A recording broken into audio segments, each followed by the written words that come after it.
One day, Edward was in the shed where he lived with the other engines. They were all bigger than Edward and boasted about it.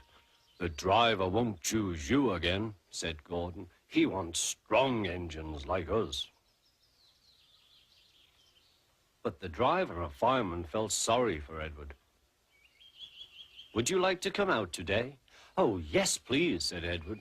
So they lit his fire, made lots of steam, and Edward puffed away. The other engines were very cross at being left behind.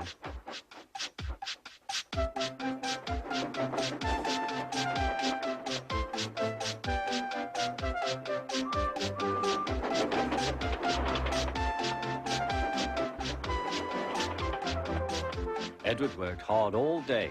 The coaches thought he was very kind, and the driver was very pleased.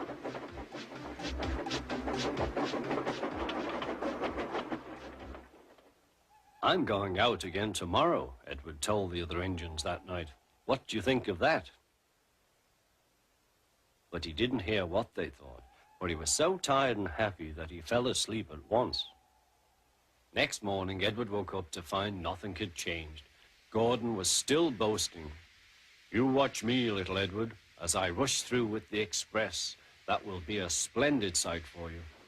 Goodbye, little Edward. Look out for me this afternoon."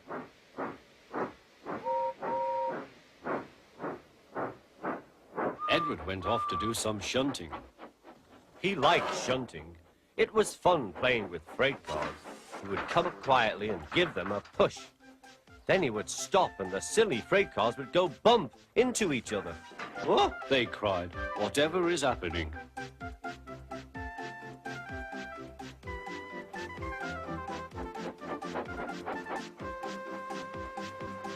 Edward played till there were no more freight cars. Then he stopped to rest. Presently, he heard a whistle. Gordon was very cross. Instead of nice shining coaches, he was pulling a very dirty freight train. "A freight train, a freight train, a freight train," he grumbled. "The shame of it, the shame of it, oh, the shame of it." Edward laughed and went to find some more freight cars. Then there was trouble. "Gordon can't get up the hill," the porter called to Edward's driver. "Will you take Edward and push him, please?"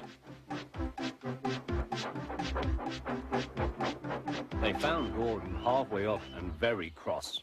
His driver and fireman were talking to him severely. "You're not trying." "I can't do it," said Gordon. "The noisy freight cars hold an engine back so."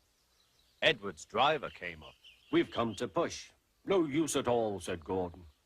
"You wait and see," replied Edward's driver. They brought the train back to the bottom of the hill.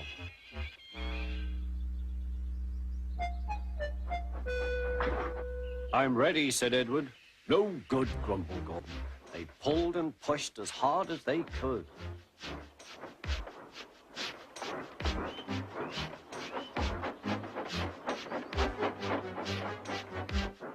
"I can't do it, I can't do it, I can't do it," puffed Gordon.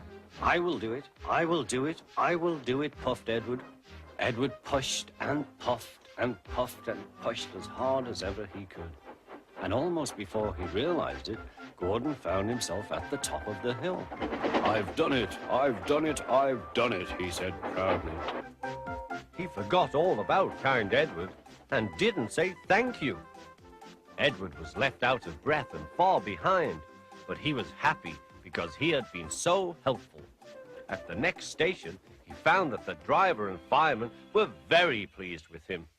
The fireman gave him a nice long drink, and the driver said, "I'll get out my paint tomorrow and give you a beautiful coat of blue with red stripes.